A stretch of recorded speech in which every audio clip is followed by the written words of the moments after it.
namigay ng ayuda. Oh, that's good. Alam mo, okay lang yun para sa amin kasi pagbibigay ng ayuda naman is in a way helping people, yung mga medyo less privileged. Whatever ayuda is the best time to give. Yeah, Christmas naman. Yes. Kaya lang, this reminded kasi about what our father said in the past na yung mga nagbibigay ng ayuda ng mga congressman, mga senador, kung sino man dyan sa politics, ay kahit gaano pa sa kayaman, ay galing sa nakaw. Yung sinasabi kasi ni former President Duterte. The people got reminded of that. Sabi ko naman, huwag na natin pansinin yun. Kumbaga, it's something of the past. Siguro baka hindi lang siya misunderstood lang or baka, alam mo naman, mabulaklak yung bibig ng dating Pangulo. Diyos ko, kung mumurahin nga tayo lahat, di ba? Parang ordinary, parang eating breakfast, no? Ganon. So, kumbaga, kung nabigay man si VP Sara, that's okay lang. It's the best time of the year. Pero ito naman yung lolo mo. Ito sabi niya, may pakiusap naman siya. May pakiusap siya sa taong bayan. Nasabi niya, bantayan niyo si Inday Sara kasi inaapi ng administrasyon, inaapi ng publiko, inaapi ng Quadcom, inaapi ng Senado, inaapi ng lahat. Kumbaga, former President Duterte, mag-usap ka kayong mag-ama. Baka hindi ka ba aware kung ano mga pinagagawa ng anak mo? Every week may press con siya. Actually, hindi siya inaapi.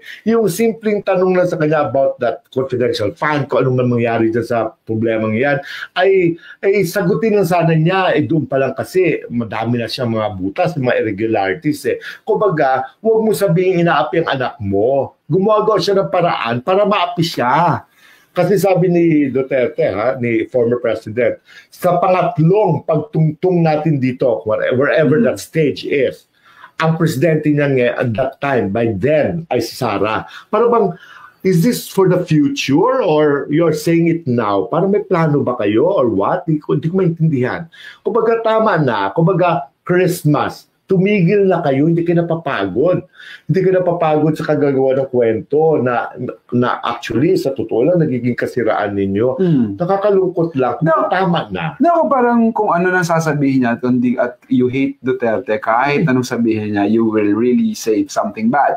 Kapag gusto mo naman sa Duterte, kung ano man ang sabihin niya, yayakapin mo pa rin at ipagtatagal mo pa rin, which is really happening. Sabi ni si Margie Gonzalez. Sabi ni Margie Gonzalez, hindi po si VP Inday Sara ang host na pamigay ng pamasko. Tradition po ni President Duterte yung pagbibigay ng pamasko. Since mayor pala siya. That's good. Pero ang lumalabas, Margie, I don't want to get to be out of context. I'm not taking this out of context. Ang lumalabas talaga is VP Sara na namigay ng ayuda. Doon tayo, huwag natin ibahin. Baka si President Duterte, tradisyon niya, baka tinuloy ni Inday Sara kasi si Inday Sara sa posisyon At saka walang masama doon. Walang masama sa pamigay ng gifts, gift giving niya. Kasi Christmas naman, kumbaga hindi natin dapat masamain yun. Yeah. We have to appreciate kung sino man yung nagbibigay at magbibigay. Ganun lang yun. Pero kasi, yung iba kasi, alam mo, yan ang mahirap kasi, Margie. Kasi si dating Pangulong Duterte kasi, padalos-dalos ng salita. When he generalizes, generalize kasi, it was talagang grabing generalization na ang mga nagbibigay na ayuda doon ng politiko, mayaman man, kaya mayaman man sila, ay galing sa nakaw yan. Sa kanya nang galing yun Kaya ngayon, ayan, binabalik tuloy sa kanya. Which para sa amin, nothing wrong. Nothing wrong. Ang pagbibigay ng gifts, lalo sa araw ng mga Pasko, kahit sabihin pa natin na this is a politicking or whatever, kiber. Basta, ang importante, napapakinabangan ng taong bayan. Kumbaga, kahit papano ay nabibigyan natin sila ng kahit konting pagkain. Yes. Diba? Para sa kanilang pagkainan. Ganun lang. Hindi mo talaga masisinayin kasi may sinabi nga siya So talagang babalikan ng mga anti-Duterte yung kung anong sinabi niya. Yeah. Sabi naman ni Alan Pasamonte na, tama ka Direk Sabs, nasa ideya na lang ng tao kung kanino talaga panic, mahirap makipag-argumento. Let's keep praying the peace on earth. Especially sa Pinas. Yes. Ganun lang lalo na Pasko naman. Yeah. Pero yung sinasabi na inaapi si Sara, I don't see that Kumbaga, walang nang-aapi sa kanya. Pinapasagot lang siya ng mga katanungan regarding sa paggastos niya ng mga confidential funds, mga intelligent funds ng DepEd at saka ng OVP, Office of the Office of Vice President. Hindi siya inapi. Siya lang ang hindi sumasagot. Marubal sumagot. Sabi ni Maria na Mr. Robert talaga, may mga tanong po kasi sa Quadcom na di dapat sagutin dahil nga confidential nga. Bali ba ang mga nagtatanong mga miyembro ng NPA? Hindi. Alam mo, ikaw isa kang leftist. Leftist joke lang. Joke lang. Alam mo, napakasimple ng mga tanong. Yung mga tanong sa mga irregularity doon, sagutin niya dapat. Alam mo, kasi sinasabi yun, confidential nga eh. Hindi.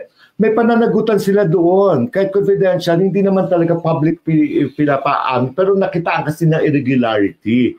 Kumbaga, sino si Piatos? Sino si Uishi? Alam mo yung gano'n? Sagutin niyo lang kasi lumalabas na napakaraming bogus receipts. Kumbaga, kailangan may paliwanag talaga yon kung saan napunta ang pera ng bahay. Pera natin yun. Wala ka bang ambag doon? Tama ka doon. Nisip ko na kasi, di ba, parang yung ang confidential funds dapat para sa Vice President's Office at saka President's Office o sa mga mayor, sa mga senador, meron silang confidential fund. Pero hindi sa DepEd. Ang DepEd dapat wala nga confidential fund kasi hindi naman sila dapat hindi. At saka hindi dapat sinasuwalat kung ano ang proyekto at kung anong ginagastos nila. COA report na nga, ano ba sabi? COA report na nga, ayaw patanggapin ng Quadcom, Matty Precious and Marie Carrillo. I don't get your point kung ano yun. Basta, ang importante rito, kasi COA report, nakita mo yung mga COA, just hindi marunong sumagot, oh my God, yung mga auditors nila, yung mga chief na pinapadala sa Quadcom, hindi ka makasagot ng maayos, kasi unang-una, sila actually, parang,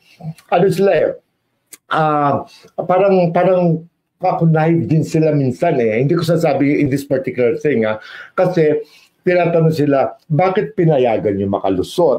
Bakit hindi kayo nagtanong? Bakit hindi mo lang kayo nagtaka kung bakit 16 million ang mga safe houses, ang mga renta? Wala mo lang nag-check sa inyo at nag-question. Pinayagan nyo lang just because they've submitted the documents according to your requirements, ay pinabayaan nyo. Kasalanan din to ng COA eh. Dapat mga taga-COA, maglagay kayo ng mga tao dyan na may mga utak, na talaga may malasakit. Kasi yung mga COA na mga napapanood natin, mga auditors at saka mga officers nila napapanood natin sa Quadcom, hindi rin makasagot. Ang hihina rin nila sa leadership. Hindi sila walas ng tapang just because Office of Vice President, takot kayo magtanong, bakit may ganito amount? Bakit ganito? Imagine mo para mapapirma mo ang isang, para sa mga receipts na mga 100 receipts in a day in different parts of the country. Imposible yun, di ba? Not because of anyway. Sabi ni, in other words, sabi ni Elvira Escamel na political related na nangyayari ngayon na gulo. Actually, magulo talaga sa politics. Actually, hindi natin kinakapihan ng mga Marcos kasi sila rin kasi, I'm sure, may mga tao rin sila dyan na talagang nag-i-enjoy na pinuputakti ang mga Duterte kasi para sa kanila, malaking threat ang mga Duterte sa kanila eh. Di ba ganon? Sige, mag-away kayo. Sige, magsiraan kayo. Pagkatapos nito kami bibir. Oo.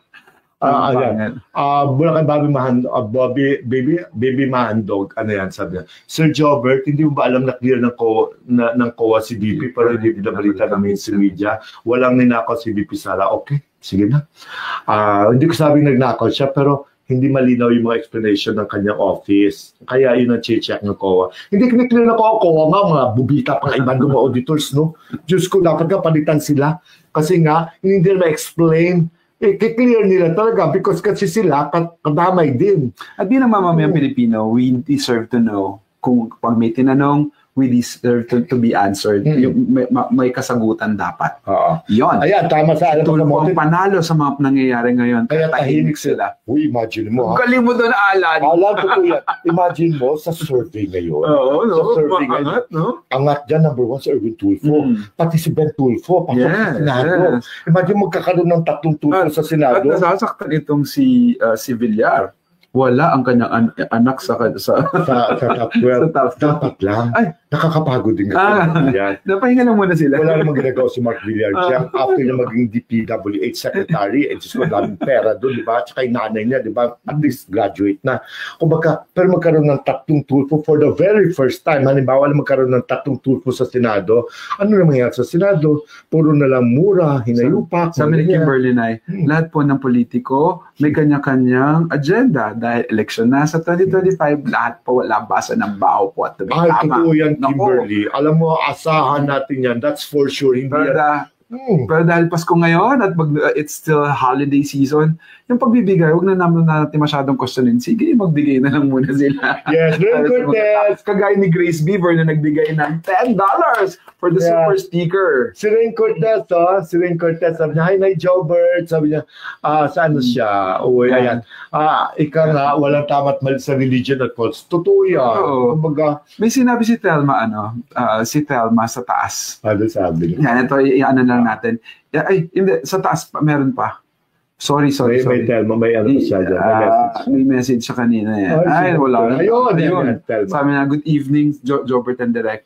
Tambalang click at puro totoo ang balita. Maraming salamat, Thelma Monton. At saka yung kayo rin, yung inyong mga opinion dyan, walang maling opinion, ha? Kaya inirespeto namin. I-comment nyo na ngayon kung anong masasabi nyo sa sinasabi inaapi daw di umano ng taong bayan o ng maraming tao si Vice President. Ano ang sa tingin nyo yun? Ayla Aika, maraming salamat sa 320 yen. Yes! Next na bayan ay? Hindi, Sara. Huwag ka papi. Oo, laban lang. Huwag ka mo ng pa-press con. Puro ka ng press con. Pag na-press con kami sa showbiz kasi may give yan eh. May give yan, may token. Gastos yun, di ba? Natural. Kailangan tayo bigyan sa ng token, no? Alis ako ng bahay.